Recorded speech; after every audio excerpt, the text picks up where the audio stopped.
अनंत सिंह की गिरफ्तारी हो चुकी है। इस पूरे मामले पे बात करने के लिए हमारे साथ एसएसपी हैं। जिस प्रकार से प्रतापचंद हत्याकांड में ये पूरी गिरफ्तारी हुई है, कार्तिकेय शर्मा से हम बात करेंगे, समझने की कोशिश करेंगे। अभी अनुसंधान जारी है और उनकी जो हत्या हुई है इसी पे कार्रवाई। सर किस प्रकार से गिरफ्तारी हुई है सर? पूरा प्रकरण क्या था और कितने लोग अभी तक गिरफ्तार हो चुके हैं इस पूरे मामले?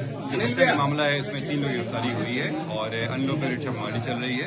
इसके अलावा जो अन्य कांड दर्ज हुए थे जिसमें जो झड़प हुआ है और पुलिस का भी घटना हुई है, इन सब में 80 से ज्यादा लोग कितने लोग टोटल गिरफ्तार हुए हैं सर? मैंने बताया कि कई घटनाओं में कई सारे लोगों की गिरफ्तारी की गई है और रेड छापेमारी भी चल रही है। पोस्टमार्टम रिपोर्ट में क्या कुछ आया है सर? पोस्टमार्टम रिपोर्ट भी आया है कि इनकी जो पैर में गोली लगी है और इनकी जो मृत्यु हुई है वो शॉक के कारण हुई है, जो फेफड़े और राजवीर ये सब की क्या भूमिका है सर? गाड़ी किसने चढ़ाई?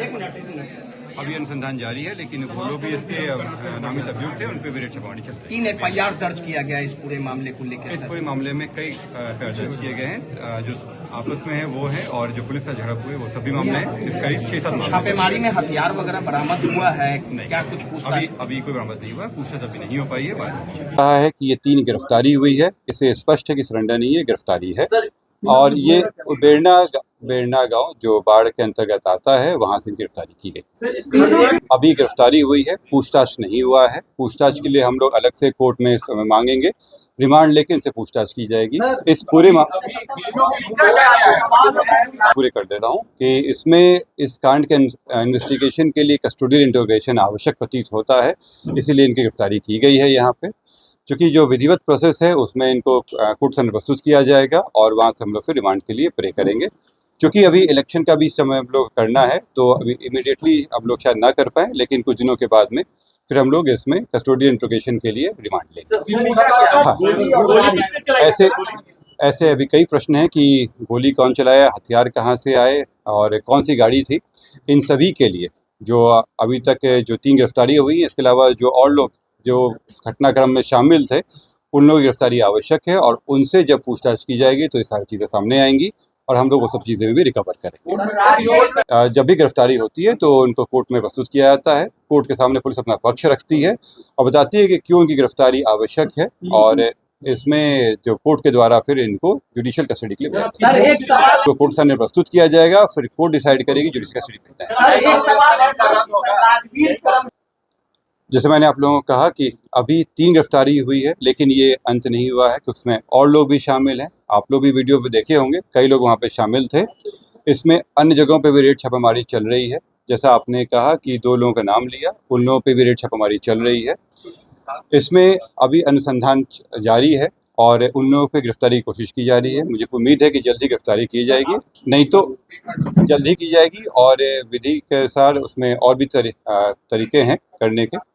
इन सभी चीज़ों करने के बाद इन सब का बीच में जब इंट्रोगेशन होगा तो सारी सच्चाई सामने आ जाएगी। इसमें जो आप लोग बता रहे थे कि क्या भूमिका है, तो मैं बता दूं कि पहला तो जो वहाँ पे लोगों के जो बयान वगैरह लिए गए थे, कांड दर्ज के जो कराया गया था, उसमें प्रमुख रूप से इन लोगों को अभियुक्त बनाया गया था। अनंत सिंह का नाम दिया गया था कि वो आए थे वहाँ पे, उन्हीं के जो काफिला चल रहा था वो उन्हीं के नेतृत्व में चल रहा था, और इन सभी में इनके इसके कारण इसमें गिरफ्तारी आवश्यक है। नहीं, इसमें वैसे मैंने कहा कि केवल आरोप नहीं, आरोप जो है वो केवल FIR का पार्ट है। इसके अलावा वहाँ वीडियो फुटेज भी मिला वहाँ पे, इसके अलावा अन्य घटनाएं भी हुई, और इसके अलावा लोगों के बयान वगैरह भी लिए गए। पोस्टमार्टम रिपोर्ट से भी काफ़ी चीज़ें स्पष्ट हुई हैं। इन सभी चीज़ों के आधार पर किया गया कि चूँकि कल आप लोग अवगत हैं कि कई सारे कार्यक्रम भी हैं और इलेक्शन भी चल रहा है। इसके बीच में हम लोग कोशिश करेंगे कि जल्द से जल्द हम लोग डिमांड लेके इस पर आगे कार्रवाई कर सकें।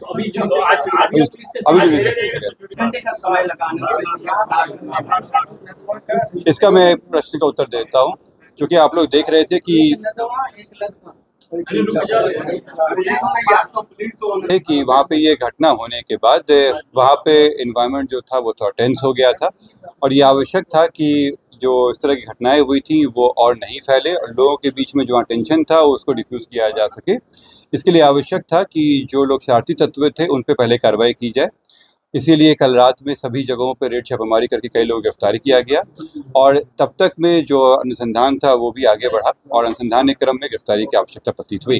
इसीलिए किया गया है पूरा इसलिए किया गया ताकि इस चीज़ों में और जो वहाँ पे हिंसा की घटना हुई थी उसमें आपस में भिड़त फिर से नहीं हो जाए, वहाँ शांति फिर से कायम हो जाए। जो विधि व्यवस्था है वो अभी पूरी तरह से सही ढंग से चल रही है।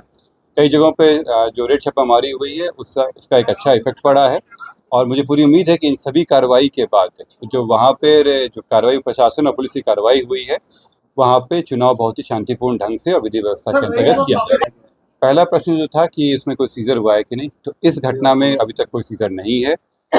हम लोग जैसे मैंने बताया कि ये अनुसंधान अभी जारी है। इसके अलावा जो सीआईडी की टीम है वो भी अनुसंधान में है, उनका भी सहयोग हम लोग को प्राप्त होगा। अनुसंधान में कई चीज़ों का कार्य रहता है, वो सारी चीज़ें कराई जा रही हैं। इसमें जल्दी ही बाकी चीज़ों की सीजर कर लिया जाएगा। क्या पीयूष प्रियदर्शी का आप लोगों को इसमें कई कांड दर्ज हुए हैं, दोनों प्रत्याशियों के पक्षों के द्वारा भी केस किया गया है जिसमें एक दूसरे के ऊपर आरोप भी लगाए हैं। वो जो हत्या का मामला था उसमें इनकी गिरफ्तारी हुई है। जो दूसरे प्रत्याशी हैं उनका भी नाम अलग केस में आया है। अगर कोई एविडेंस वगैरह आएगा तो उन पर भी कार्रवाई की जाएगी।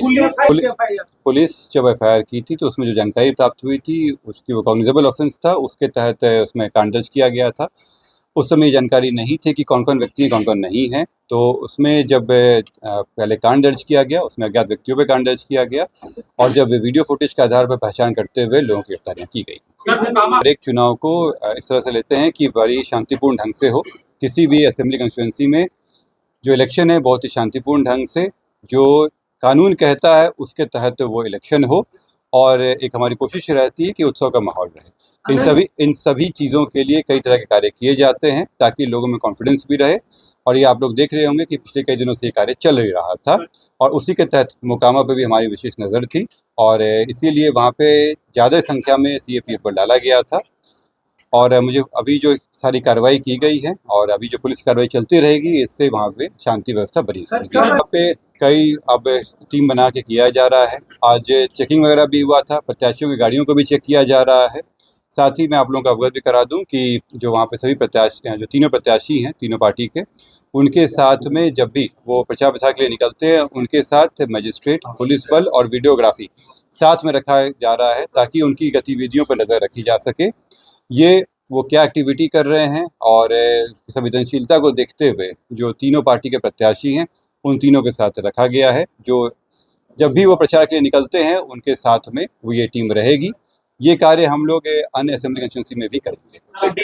नहीं, अभी इस स्टेज में ऐसा कोई इस इलेक्शन के इस स्टेज में ऐसा कोई प्रश्न नहीं है दुलाचल यादव की क्योंकि अभी तो इन्वेस्टिगेशन और जो शुरुआती बयान आए थे और जो वीडियो फुटेज आए थे उसमें भी जो सामंजन है वो नहीं हो पा रहा था जो लोगों के बयान से। वो वीडियो फुटेज को जो हम लोग प्रोसेस किए हैं उसके बेसिस पे कई जानकारी हम लोग को प्राप्त हुई।